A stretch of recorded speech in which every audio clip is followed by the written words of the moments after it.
گوجری زبان میں اپڈیٹ سنیے۔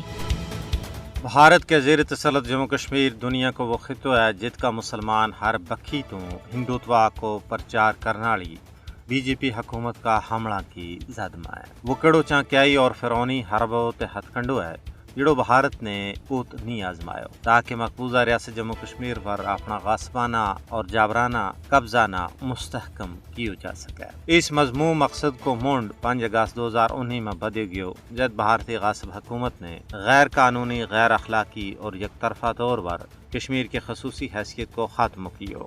اس تو بعد بھارتی حکومت نے کشمیر میں یکے بعد دیگرے وہ اقدامات کیا جنہ کے ذریعے کشمیریوں کی شناخت نہ صرف ختم کرنا مقصود ہے۔ اس تو علاوہ کشمیریوں نہ بے اختیار کرن اور حق کی رائے دہی تو محروم کرنے واسطے انتظامی، آبادیاتی اور انتخابی سمیت کئی مضموم اقدامات کیا گیا۔ ان اقدامات کو مقصد کشمیری مسلمانوں کی شناخت، زبان اور مذہبی شناخت نہ ختم کرنا ہے، آبادی کا تناسب نہ تبدیل کرنا ہے۔ کشمیر میں بھارت جتنا بھی اقدامات کر رہے ہے یہ مقبوضہ فلسطین میں اسرائیلی آبادکاری کی پالیسی کی نقل ہے۔ صرف اتنا ہی نہیں بلکہ بھارتی غاصب حکومت حریت پسند کشمیری لوگوں اور تنظیموں کی کروڑوں روپیہ مالیت کی جائیداد بھی ضبط کر لی ہے۔